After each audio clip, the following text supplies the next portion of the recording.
Hello and welcome to PsychMedia. So, there's this old saying, I'm sure you've heard it, that the road to hell is paved with good intentions. Originally a kind of warning that malice or hostility could be hidden by false intentions, but alternatively, that even the best motives can't protect us from failure or from hurting someone else. I'm sure everyone's experienced this. I know I have. You want to help someone you care about, or someone you just met, or someone you've never met and you never will. But things didn't really go as you intended, or there were consequences you never could have foreseen, despite your very sincere intentions of altruism, that is, acting in another's best interests. You ended up hurting someone. This can be a hard lesson for children to learn, however. We tell them, it's the thought that counts, really, and reassure them that they were trying to be good helpers, even if they ended up dropping an entire bowl of spaghetti with sauce all over the new rug. As adults, we want to encourage their natural empathy and foster altruism. There are two really great different examples of the paradox of good intentions in Steven Universe. Steven himself and his mother Rose Quartz. Yes, I know, they're technically the same gem, but they're different individuals with different lived experiences as well as being completely different characters. So, let's examine Rose first.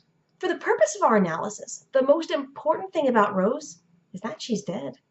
We've seen her in flashbacks, caught on film, and through the eyes and perspectives of other characters, but we're not privy to Rose's inner thoughts in the same way we are with Steven.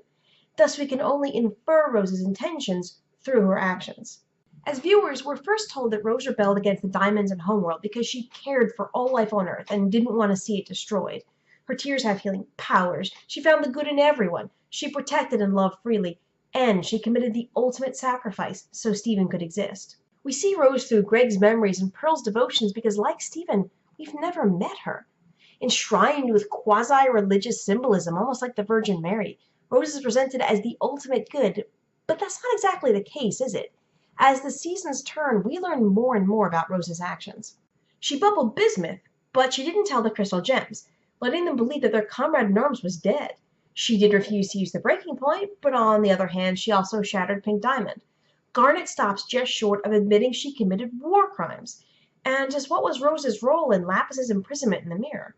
Our first considerations of Rose's behavior are an example of fundamental attribution error, as we attribute her actions to her character, Rose is an empathetic and altruistic gem, and ignore the growing environmental and situational context of Rose is a soldier leading a bloody rebellion.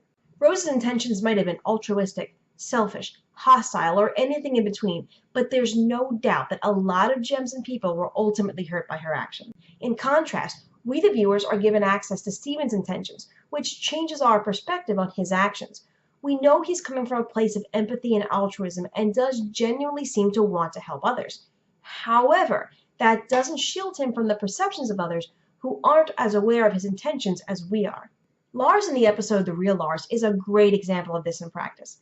From his point of view, Steven, though unintentionally, took over his body, and while his actions were meant to raise others' esteem of Lars, the result was Lars still feeling hurt and violated. Steven sharing his intentions didn't magically erase the consequences of his actions. Trying to help Petey in the episode Freibo also comes from a place of real empathy, but it's also an example of how very early on, Steven tended to act very recklessly when bringing his gem site into Beach City. Time and time again, we see physical and financial damage to the town and its people when the crystal gems are fighting to defend the Earth. It's unfortunate, but sometimes one of the people who can be hurt by your own good intentions is you. In the episode Kiki's Pizza Delivery Service, Steven's intentions to help Kiki end up committing him to a task that drains his energy until he sets up healthy boundaries and comes up with a plan to protect himself while also helping her.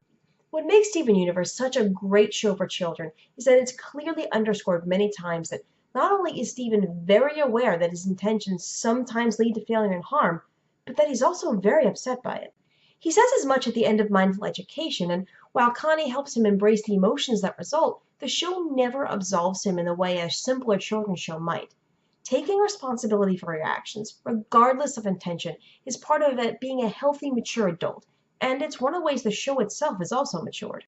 A lot of research has gone into the personal mechanics behind altruism and intention. Where is the line between altruism and selfishness, or are they both a function of the same thing?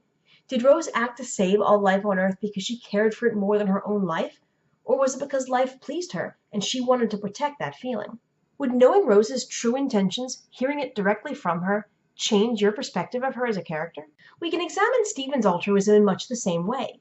Does he try to help everyone because he's truly selfless? Because doing good makes him personally feel good? Or because he feels an obligation to care as he wants to live up to everyone's expectations and perceptions of Rose's ultimate altruism? Or is it more likely that, similar to real people, the answers to Rose and Steven's intentions are somewhere in the middle? What do you think? Comment below and let me know. Okay, so, real talk. I mentioned fundamental attribution error. It's a very important theory in social psychology that attempts to explain how we view ourselves, others, and the behaviors of both. The theory states that we judge others' actions by their character while ignoring the situation, but judge ourselves favorably for those very same actions due to the situation. That is to say, others act because of traits, while we act because of a reason, like flipping someone off who cut you off, but then justifying when you cut someone off because, well, you're late for work. In debate talk, this is the logical fallacy of special pleading. Jerks do that thing, but it's okay when I do it because I'm me and I have a good reason.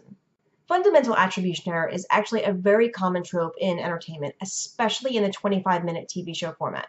A character acts due to the situation, another character misattributes. There's drama, there's bad feelings until everything gets explained and it's all wrapped up just in time for the credits to roll. There's been a slew of papers confirming fundamental attribution error, and only a few refuting it, but if you're interested, hit up Google Scholar and decide for yourself. I also mentioned the never-ending debate of altruism and intention, and where exactly selfishness comes in. It's also an important part of social psychology, but studies on altruism sometimes can be difficult to perform due to a high social desirability bias. That's when the subject lies during the study, giving answers they think will make themselves look better. In The Selfish Gene, Richard Dawkins examines altruism in terms of genes and biology. The social exchange theory puts it in terms of more of a cost-benefit analysis, and it's been viewed as a function of empathy along a spectrum, from martyrdom to the bystander effect. If you're interested in the social, cultural, and personal psychology of altruism, intention, and selfishness, there's a lot of information out there, and a lot of studies are available free to read through Google Scholar. So that's been this episode of PsychMedia. Please like and subscribe if, well, you liked it. And if you'd like to support the show, there's a link to my Patreon down in the description below. Bye now! Thank you to the following patrons, with an especial thank you to Gomer, Nate Watson, and Ed Palnick.